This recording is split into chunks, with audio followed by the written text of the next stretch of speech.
All right, welcome back to the My Sugar-Free Journey podcast. We are joined today by two people that I love and respect and have listened to what they've been doing online for years and years. First up, Jimmy Moore. He catapulted onto the health scene in 2004 with his phenomenal 180-pound weight loss. Allowed him to come off prescription drugs from high cholesterol, high blood pressure, respiratory problems. You know him as the host of the Live and La Vida Low Carb Show, my personal favorite podcast of all time, Keto Talk. He's also got the Keto Hacking MD podcast, Nutritional Pearls podcast that he does with his lovely wife, Christine, who is also joining us here today. And so I'm actually excited because I've never talked to Christine before, but I've followed her journey over these last couple of years as she has become a nutritional therapy practitioner. She specializes in real food-based, low-carb, high-fat, ketogenic nutrition. She helps clients around the globe through Skype, which is pretty cool. I can't wait to talk to her about that. She has her own website, rebootingyournutrition.com. We'll put a link to that in the show notes. And she and her husband have both not only have they collaborated on a really great podcast called Nutritional Pros Podcast. It's full of, like, they'll take one subject like fat or, vitamin D or something like that and just break it down. But she and her husband have collaborated on a brand new book, Real Food Keto, which is a fantastic book that I've gotten a chance to look at an advanced copy of. So I appreciate you guys sending me that. So welcome to the show. Can you hear me? Hey, man. What's going on, Aaron? Okay, good. Welcome to the show. I'm glad you're both here. And you're a little quiet. Let me see if I can turn you up on my end. I have never been told in my life that I was quiet. Well, hopefully I can turn it up. So you both look great. I'm glad you're here. And I'm really interested in this book. And no offense to Jimmy, but I'm really interested in Christine because I don't really know a whole lot about you. So I'd love to hear your story. Because I read the first chapter in your book, and boy, you've been through some stuff. Can you talk about that and talk to us a little bit about your life and your background? Yeah, sure. So I started out life really, really with the deck stacked against me. I was born 3 months early and had all of the challenges that come along with that. It wasn't until I was about 2 years old that my parents noticed that I may have eyesight issues. And so they took me to the doctor. And sure enough, the oxygen that the doctor gave me to keep me alive when I was born early tore the retina in my left eye. And the process started to happen in my right eye, but they caught it in time. And so at that point, that's when it all really started. My parents, I don't blame my parents at all for the things that happened to me because they were just doing what they were told, low fat diet, this, to eat certain things. And so they just didn't know. I mean, I totally respect that they did the best that they could, but we never made the connection between these health issues that I was having and diet. And so in my, maybe about 10 or 11, I started having joint pain, and rheumatoid arthritis runs on my mom's side of the family as far back as we can, remember. So they were concerned that I was starting to have issues with that. And then, so they took me to the doctor. Doctors could never really find anything wrong with me. Early teens, I started having really bad pain with my menstrual cycle. Again, my parents took me to the doctor. The doctors never really found anything. And it wasn't until actually in my 30s that I was diagnosed with endometriosis. And I eventually had to have a total hysterectomy because of it. And that was probably why Jimmy and I, a big culprit as to why we were never able to have children. And other things, mood disorders. I started suffering from depression and anxiety. So I had to go on antidepressants for that. She had to live with me, Aaron. At the age of 30, at the time I was under a great deal of stress in my life, and I developed shingles, which is typically something that happens to an elderly person because their immune system is compromised. Well, between the diet and the stress in my life, on my 30th birthday, I came down with shingles. So just a whole host of problems. So your health went to the dogs? Is that what you're saying? My dog's keeping us safe. So That's okay. So it wasn't until 2011 that when we were going through embryo adoption, we subsequently lost the twins, but we were going through embryo adoption. We found out I had gotten pregnant, got really serious about my diet, and Jimmy actually started buying liver, cutting it up for me, freezing it, and I would take it like a pill to get the nutrients that way. And so he had already interviewed several people, the importance of having a good diet, especially when a woman is pregnant. And he had already interviewed so many other people. And up until this point, I was sort of kind of maybe possibly doing low carb keto. She wasn't serious till then. I wasn't serious until then. And it's then, once I got serious, that I started seeing these vast improvements in my health. So 4 months after I started keto, I went back to my doctor for my annual eye checkup, and lo and behold, my eyesight actually got better rather than worse. For the first time ever. Yeah. Wow. So we had to get another $1,200 pair of prescriptions in the other direction. The other way. And so that was the first big thing. And when I told my parents about that, they were just dumbfounded. They were like, wow. Yeah. Because they had spent that money before I married you. Yeah. Every year. Yeah. And what's happened since? It's stayed the same. I've been on the same. She hasn't changed yet. So we got $1,200. We've saved like $10,000 in the last 7 years. That's just with the eyes. And then I went to deal with the joint pain I was still having. I went to see a rheumatologist, and thankfully the first thing that he ran was my vitamin D, and I was very deficient in vitamin D. My vitamin D score came back at 9. So I was very deficient. And so eating a ketogenic diet and then getting my vitamin D up, I started supplementing with vitamin D. I saw improvements in my joint pain. I still struggle on rainy days, like it is rainy here. I still hurt a little bit, but I mean, for the most part, all of the joint pain is gone. I've been able to get off of my antidepressants that I took for 10 years. I've been off of them for 10 years. She used to get bad panic attacks. I mean, wow. Out of nowhere. And I'm like, I couldn't help her in any way. So she was on this drug Paxil for 10 years and would have been on it for the rest of her life, Aaron, had she not gone keto and started adding in all these real foods.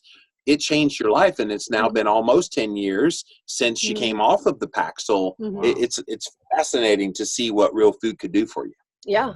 We started making the connection between our health and physical manifestations that we were dealing with, because not everybody. I didn't have a weight issue. Yeah, you did. You were underweight. Well, I was underweight, but somebody on the street would look at me, oh, she's healthy because she's so thin. She was 90 pounds when I met her, Aaron, and then 95 on the day we got married. And so, you never really dealt with your weight. No. So everything that I was dealing with was manifesting on the inside. Right. And so that's why once I went through the nutritional therapy practitioner program, learning all of these things, it's so much more than just diet, though. And so that's why we wanted to get this book out there. So what inspired you to start the NTP program? Actually, I had been wanting to go back to school for quite a while, and I just didn't know for what. I mean, I'm interested in geology. I love that. So my mom and I took a geology course in college together, and ever since then, I've been collecting rocks and minerals. She likes the rocks in my head. She shakes them all the time. I do. So, I thought about, doing something like that, or I actually thought about something in the health. But then the opportunity actually came along for Jimmy to go through the program, and because he's so busy, he said, well, can my wife go through it? And they said, yeah. So that's what kind of prompted me to do it. I saw it as a good opportunity, and I had been seeing what Jimmy has been doing for so long. I wanted to kind of see if there were anything else, because so many people still struggle with their weight, even though they eat the most perfect diet. And I wanted to see if there were other reasons why. And yes, we learned about a bunch of reasons why. Now, here's the thing, Aaron. So she goes through this program, and she's playing all these little lectures on her computer. And I'm hearing prostaglandin and duodenum and the cholecystokinin and all these words. And I'm going, wait a minute. I've been in this field for a very long time, and you're saying words I've never heard of before. So I was learning along with her. That's and obviously, as we were editing this book, I was really learning a lot from her.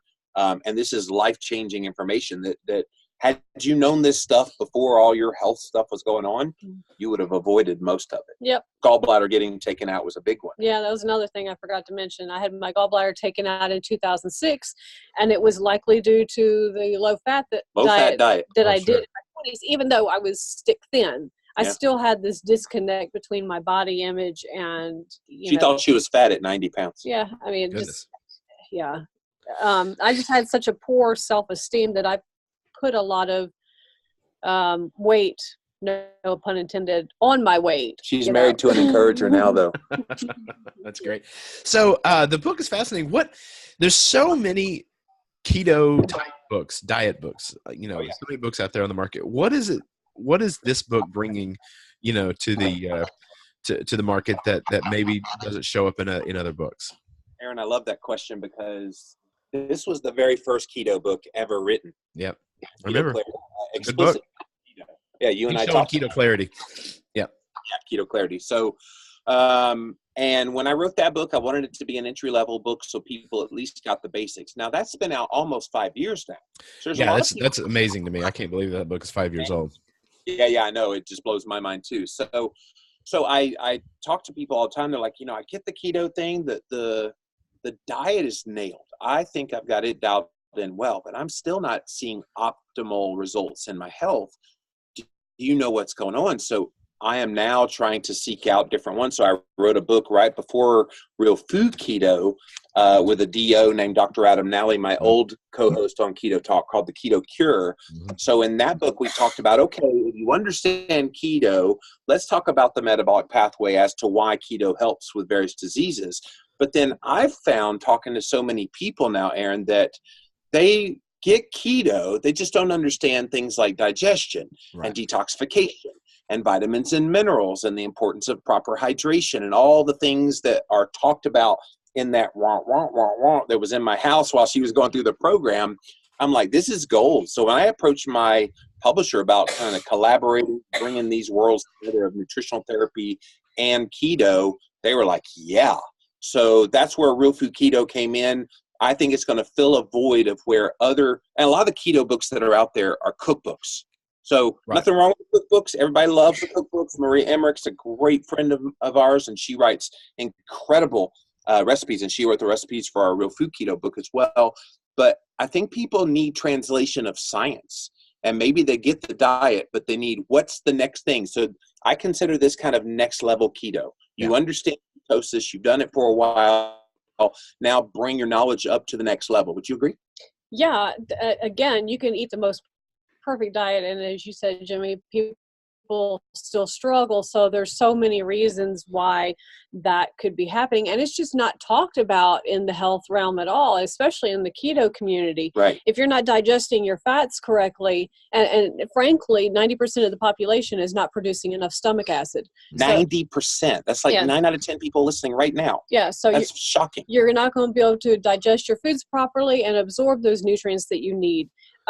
We talk about the endocrine system and how until you get your blood sugar under control, there's no hope really in regulating your hormones. So your endocrine system is going to be it's more than just insulin. It's all of the hormones. Yeah, if you're not properly hydrating for that. And as Jimmy said, detoxification is a big one.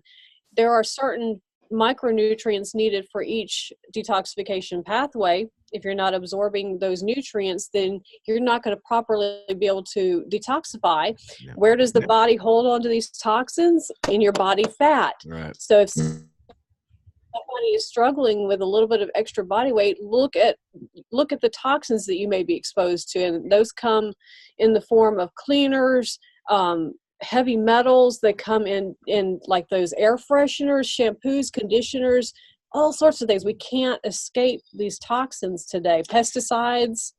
And these are the things that mainstream medicine will not bring to you. So that's what we're hoping, especially part 3 of Real Food Keto. If you understand keto and you understand kind of the importance of real food, getting into part 3 of our book is like solid gold.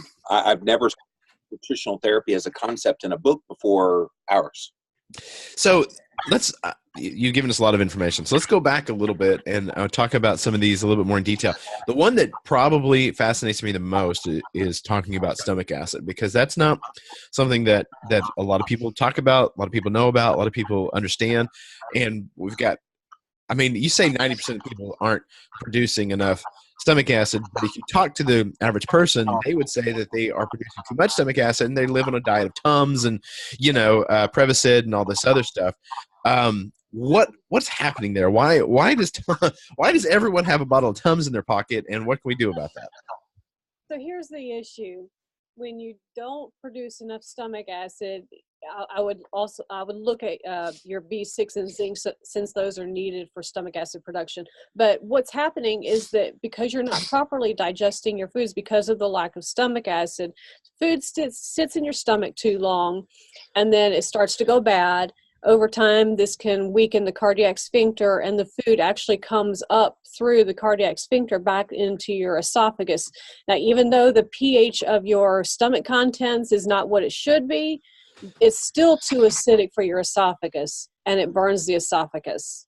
So that's why. I mean, I saw my own dad go through this, where he was just eating the wrong diet, and he wasn't digesting his foods properly. He goes to the doctor. What does the doctor do? The first thing he does is prescribe a proton pump inhibitor like Nexium or Prilosec. And that's just making the problem worse. I liken this whole thing with stomach acid and how we have habitually low stomach acid, and yet we take things to make it lower because we think we have high. I liken it to the whole cholesterol thing, because we've been told, well, we have lots of cholesterol in our arteries, so you need to lower the amount of cholesterol in your arteries. Here, take this statin medication to bring it down. When we know it's just the opposite. It's not that you have too much cholesterol, it's that you have too much inflammation. So I kind of see an analogy there with a lot of the things that we believe are happening and mainstream medicine is trying to address through pharmaceutical is dead wrong. Yeah, and diabetes as well. You've got diabetics that are being prescribed more insulin, making the problem worse over time. Exactly. Good analogy. Yep. So, what can someone that maybe struggles with stomach acid or struggles with digestion, what can they do to fix that issue? So the first thing I would recommend that the client does is go check with their doctor just to make sure, because there are a small percentage of people that are actually producing too much. They can go to their doctor and ask for the Heidelberg gastrotelemetry test. And the Heidel what? The Heidelberg gastrotelemetry test. I just want to see if she could say it again. and basically all this involves is you swallowing a pill that measures the pH of your stomach, that sends the results to your doctor. And you can tell right then and there if you're not producing enough or too much. If you're not producing enough, I would check your zinc status. I would have your doctor run a vitamin and mineral status test to check your vitamin and minerals, see how you're doing. If you're deficient in zinc, start supplementing with zinc. That helps with stomach acid production. Something that I started doing after I went through this program is I actually take digestive enzymes and bile salts to help, because I don't have a gallbladder, and so that's going to make it that much more difficult to digest fats. And what are the fats that they can consume that you can digest without bile? So butter and coconut oil do not need bile to break them down. So if you... Oh, darn, I have to have butter and coconut oil. Because they're shorter chains? Is that what's happening? Yeah, exactly. So stick with those, but make sure you slowly add back those fats. We're on a rabbit trail now. Yeah. But, so the bile salts, and you can actually supplement with HCl too as well. Which is stomach acid. Be careful with this, because if you have unknown stomach issues, like I still deal a little bit with stomach ulcers. I'm working on healing my stomach. I found out the hard way. I started supplementing with HCl and my stomach hurt for 4 days. Yeah. It was because of these unhealed ulcers. So if you're going to supplement with HCl, just make sure you work with a practitioner or other health professional that can kind of monitor you and help you through that. And if you run the vitamin and mineral panel with your doctor, don't expect the doctor to know how to interpret that. Yeah. So that's where you go see a nutritional therapy practitioner, a functional medicine practitioner, somebody that can translate it, a traditionally trained medical professional. Tell the story about your PT, the physician's assistant? The PA, sorry. Yeah. That didn't know what you were talking about. So I went to see my physician's assistant for my annual physical, and she ran, all these tests, and one of them that came back a little wonky was my calcium. And I'm like, okay. She said, do you eat a lot of foods with calcium? I'm like, well, yeah, probably. And I said, well, could it be my calcium is kind of wonky because I have a K2 deficiency? Because you need K2 to tell the calcium where it needs to go in the body. So she kind of looked at me with this puzzled look. And She had no clue. the funny thing is she's a newer, younger Just graduated. doctor. So even the younger ones are still not getting enough education in micronutrition to she said, I don't know. I'll have to do some research. At least she said I'll be willing to do research on it. She might. But the fact that she didn't know, it's like I was having to take my own health back into my hands. Right. I've never had a doctor on this podcast that said, yeah, I was thoroughly trained in nutrition and really had a good handle on nutrition. I've never had a single one. They'll tell me everything about every single pill, that I want to know about, but just eating real food, that doesn't show up in the training. Same on my podcast. I've had, you combine all the podcasts, well over 2,000 interviews with various people, a lot of them medical health professionals. And the most I've ever heard, other than a naturopath, of getting nutrition education was maybe a couple weeks. And I talked to a Duke University graduate from medical school last year, and it was a fourth-year student. He said, I had 1 3-hour seminar. That's it. That's no mention of carbs, no mention of insulin, no mention of really anything of significance in nutrition. It's stunning, and it's so foundational to everything. You would think it would be the most important thing, but there's just no money in prescribing kale and steaks. Yeah, and butter. Right. Yeah. So hydration. We've talked a little bit about on this podcast a couple times about how important hydration is. In fact, I just had let's let you tell us why is hydration important? What's going on there? So every system of the body depends on proper hydration. I'll just go over a couple.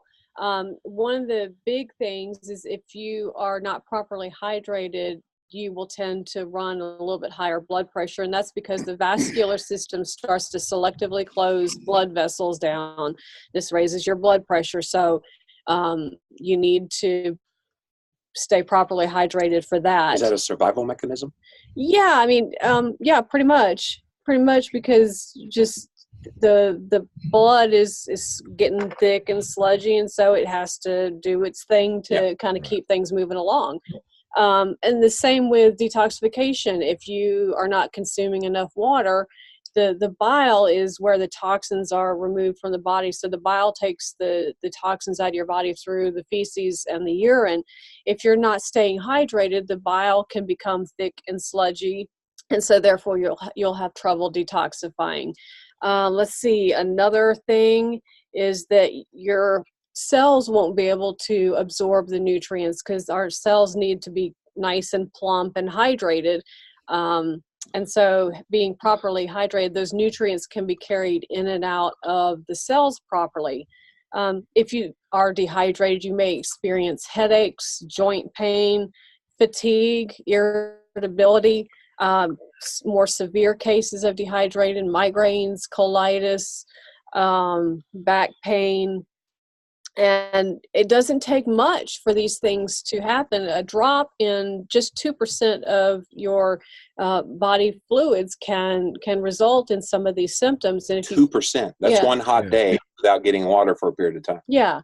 How many people go around and they're suffering from headaches or they're suffering from fatigue or fibromyalgia, and they don't even consider hydration and they pop a Tylenol instead. Yeah, or they go to their doctor for the fibromyalgia, and what does the doctor do? Prescribes the medication. Well, the doctor should be asking, well, how much water are you drinking? And when I say water, I don't mean carbonated. Well, I'm going to step on some toes here, but even the carbonated water can be bad. Even LaCroix? That's healthy? These drinks, because of the processes that they have to go through to become carbonated, they have something in them called phosphoric acid. Whoa, not my Pellegrino. Yes, yeah, sorry. So, I mean, I'm not saying that you can't have these things at all, but make regular water your main source of drinks. So, because the phosphoric acid in these carbonated drinks can interfere with stomach acid production, and they can interfere with your body's ability to absorb and use calcium. And so most people take in diuretics. I mean, most people, I start the day off with a pot of coffee. And you talk about, carbonated drinks, even diet drinks are big in the keto community. What is the danger to taking these diuretics in? I mean, how much water do you have to take in to balance out, say, a cup of coffee? Yeah, so if you have, this is what I like to tell my clients, if they have 8 ounces of a diuretic drink, which includes coffee, sodas, alcohol, Tea. some teas like peppermint tea, they can be diuretics. If they drink 8 ounces, they probably need to drink 8 to 12 ounces to replenish 8 to 12 ounces of regular water to replenish the water that these diuretics take out of them. I mean, you notice if you drink a diet soda, you have to go pee a lot. That's what it's doing. It's a diuretic. So it takes as much out of you as you're drinking in a lot of times. Yeah, I think it's so important. So we had a gentleman on here a couple weeks ago, or a couple months ago, I guess. It was talking about how important hydration was to losing weight. He said, what most people don't realize is that process that the body goes through of going into a fat cell, breaking down a triglyceride into its component, fatty acids, it requires water to do that, to snap those bonds. You get the water back at the end of the process, but if the water isn't there, the body will try to find other ways to get energy. And so people struggle with weight loss a lot. Sometimes it's just a lack of hydration. Somebody has to call an Uber. Yeah. And you're constantly losing water. This is the thing. Even when you're sleeping, when you exhale, you're losing water out of your body. I'm so thirsty when I wake up in the morning. Yeah. I guzzle something just about like that. I don't guzzle it, but I get it all in about an hour, kind of this size.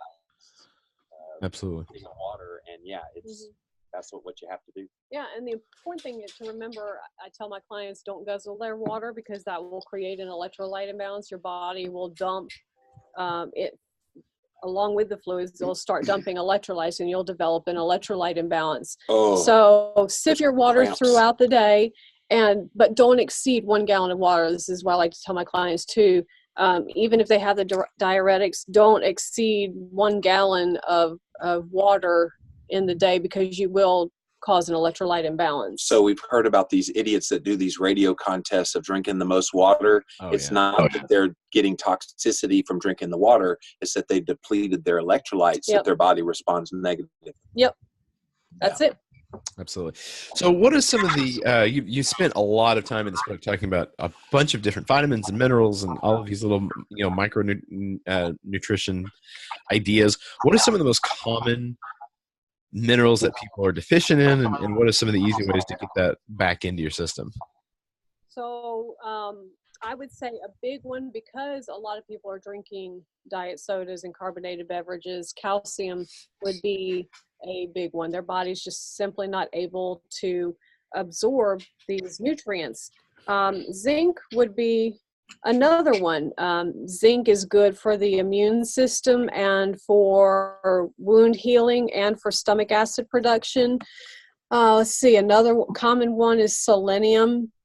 Selenium is something that you need in small amounts, but it's still necessary. So selenium, a big one that we like to get is Brazil nuts. So easy. Take a Brazil nut. You only need 2 Brazil nuts to get your daily allowance of selenium that you need. They're usually the throwaway nut and those little mixed nut things. Yeah. That's the Brazil nuts. And eggs. Eggs is another thing it's called nature's perfect food for a reason, because it's just so full of micronutrition. Another one, selenium, iodine. A lot of people today are going around with thyroid issues because they're deficient in iodine, and you can get a lot of iodine. A lot of my clients don't like to eat sea vegetables. It's just not their thing. So you can easily supplement with some kelp drops in your water. I tell them to do that. Or if you like sea vegetables, a lot of your sea vegetables have the iodine in it. Now, you have to be careful with iodine, because somebody like myself that has an autoimmune condition, Hashimoto's, we were taught going through the program that it's not recommended to supplement with iodine, because that could actually make things worse I'm not sure the process why that is. But if you find out that you have an autoimmune condition, just consult a healthcare professional or practitioner before you start supplementing with iodine, because it can make things worse. But those are the big ones. And your fat-soluble vitamins, A, D, E, and K. That's a biggie in the keto world. Yeah. People aren't eating enough fat going into it, and they don't realize the value of A, D, and K now that they've got sufficient fat. It's just not on their radar screen. Yeah, and the vitamin D, needs cholesterol to synthesize in the body. So all these things are just interconnected, and so many people, even in the ketogenic realm, who are eating a lot of fats, they may not be properly absorbing these fats, and so the fat soluble vitamins that they are intaking, their body's not really able to do anything with these, and these vitamins can become toxic because they're not easily excreted out of the body like the other vitamins, the water soluble vitamins, which you just pee out. Right. So since you've graduated the MTP program, and you've started taking on clients, you started, talking to real people in real situations, what are some of the, how are some of the ways that you've been able to apply what you've learned in the MTP program, or have you learned new things since then that you've come across just dealing with people? Yeah, it's a constant learning process, and I'm just listening to Jimmy and his biohacking podcast, you're learning all sorts of things, like the importance of maybe using a sauna to help you detoxify and things like that. But one thing there are several things that I like to tell my clients. A lot of them come to me, and a lot of their issues stem from either digestive issues or blood sugar irregularities. And those are the first two things that I always look at first to see where they may be struggling, because if those two things are out of sorts, then your whole body is going to suffer. And so we have something called the foundations and the consequences. Your foundations involve digestion, proper hydration, mineral balance, fatty acid, and proper blood sugar regulation. So we get these things in order, then the other things like your endocrine system, immune system, cardiovascular system will come into order. She's also learning the non-compliant client. Yeah, I bet. She's like, all right, you have to do what I say, or what I'm saying, I might as well be saying to the wall. Yeah. And you've had a couple of those, haven't you? I have. There's one in particular, bless her heart. Oh my goodness. She's just so ingrained with the calorie thing. Fat phobia. And bless, she's had so many health challenges, and some of them severe. And she's overweight and struggling to lose weight. First thing I noticed when looking at her food journal was she was only having about 800 to 1,000 calories a day. Wow. And that's simply not enough. And with her other health issues, she's probably not absorbing her micronutrients like she needs to. So she will have trouble digesting her food. She will have trouble detoxifying. So I'm having to learn to be patient with some people, because I understand that they are ingrained, a lot of them, with the calorie aspect of things. Calories do matter in some instances, but when you're eating a ketogenic calories, if you know how to listen to your body through satiation. And you as a practitioner, I mean, you can't make them do what you're telling them to do. So she's coming to the realization, I can lead you to the water, but I can't drink it for you. So, and then you've let go of those clients. All right, well, if you can't do what I'm asking you to do, we're going to move on. But if you're ready to get serious, I'm always here for you, kind of thing. It's an interesting relationship. And for so many of those, a lot of times you don't know what's going on behind the scene. We had a lady on this podcast probably 3 or 4 years ago that she was talking about one client that would, once a week, she would binge sugar, just like ice cream, and she'd be good all week, and then she would just binge that one day. And it took her a long time talking to her, and she eventually, said, "I'm going to have to let you go as a client unless you can tell me what's going on." And the lady broke down finally, and what she found out was that her mother gave her this sugar as a kid and put her, in the back room while she entertained. She had boyfriends or whatever, and so she would rent a movie, get candy bars, give them to the daughter, and send the daughter to the back room. And so in her head, sugar equaled love. And so when this nutritional person was telling her to cut the sugar out, she was telling her to stop feeling love and to not have access to the one thing that made her feel loved. And she couldn't do it. I mean, her brain just wouldn't let her go a week without sugar, because she was that connection was too strong, and it was too difficult for her to make that jump. And you feel for her, but it's hard to kind of dig into a lot of these clients and figure out exactly what's going on. Your family, they make all those little twisty bread things. That's their tradition. They've done it since they were kids, and they still do it to this day. Not that any of them actually like the bread that they're making, but they make this homemade bread every year, don't they? Yeah. Yeah, my dad's side of the family is Italian, and so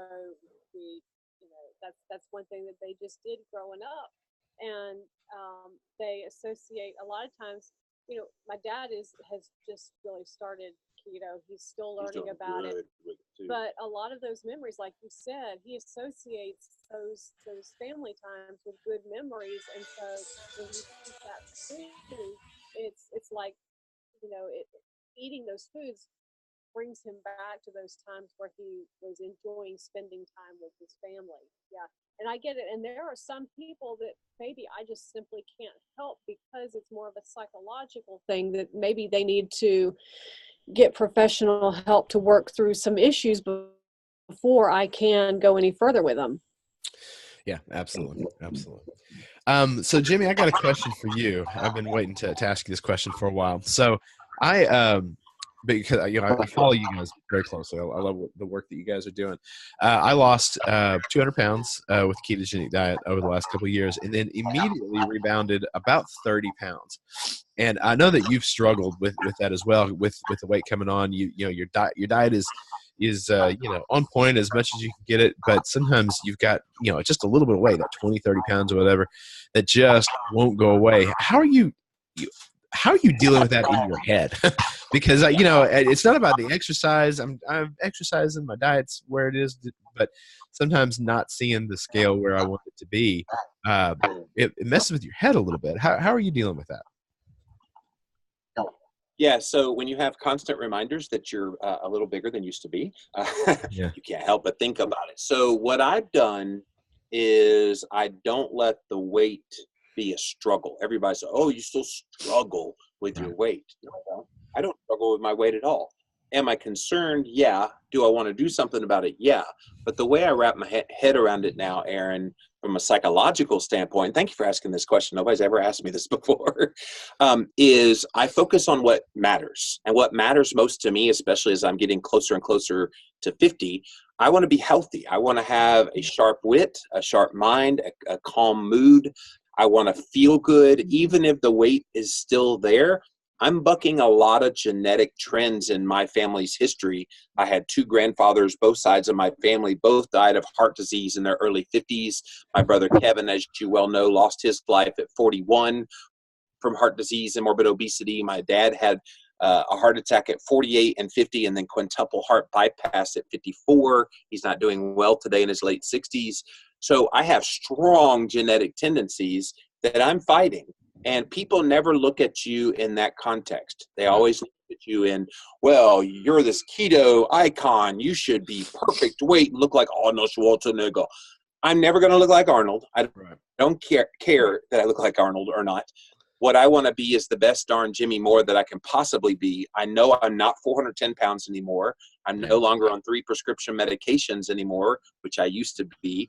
I care about what I stick in my mouth now, and we're doing proactive things to try to deal with the stresses that are in there. I think stress is a big thing for me, Aaron. Sure. Writing a bunch of books and doing a lot of podcasts is very stressful. I love it. I love every minute of it, but it's stressful, and we're already planning how to deal with that. We're already have it on our calendar, July through December of 2020. I'm disconnecting from everything. I won't be online. I won't do any podcasts, won't write any books. We're going to make the ultimate N=1 experiment to see if kind of the day-to-day activity of what I do, which is aiming to make people healthier, is actually impacting my health in a negative way. Thankfully, the health markers are good. It's just that darn weight just wants to stay right there.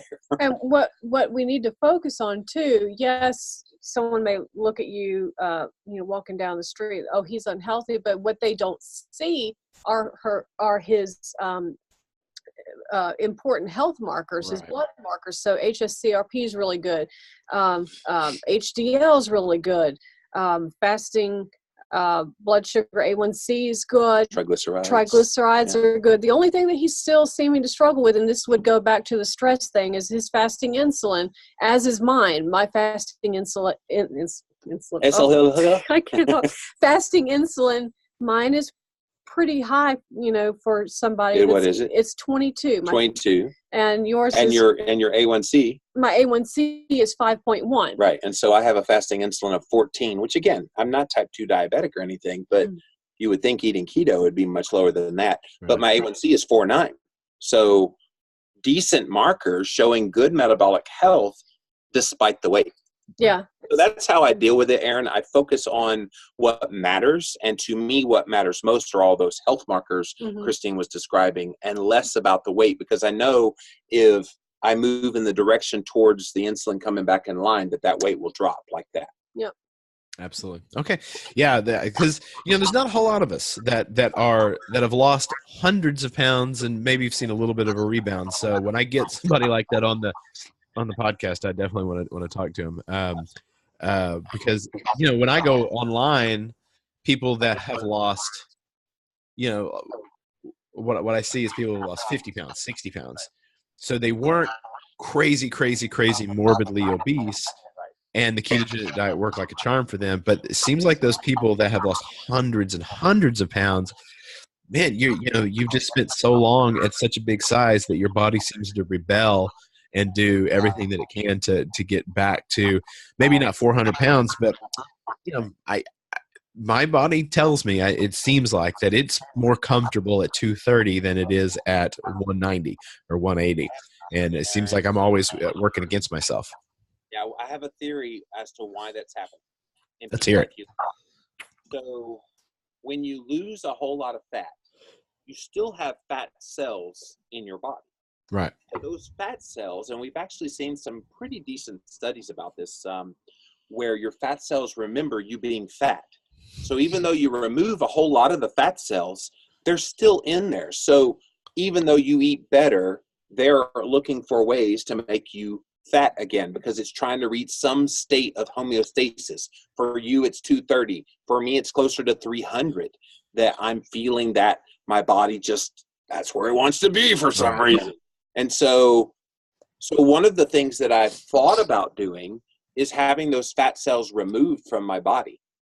Then not a bad idea. Happen once you remove those fat cells, liposuction, whatever it is that would do it, just to see if that would make the difference in that rebound. I think the rebound has a lot more to do with kind of the genetics of being obese and those fat cells still sticking around. They wreak havoc on you even though you've made your body smaller. Yep. So I'd love to see more research on this, because the research I read was on like animal-based models, not on humans yet.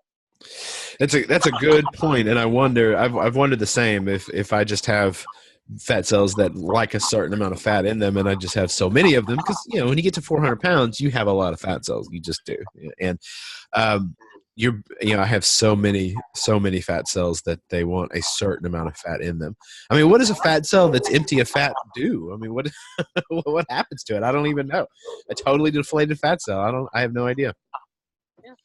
All right, guys. Thank you so much for coming on the show. Let's talk about the book. So, Real Food Keto, and at the time of this recording, it comes out tomorrow, right? Yep.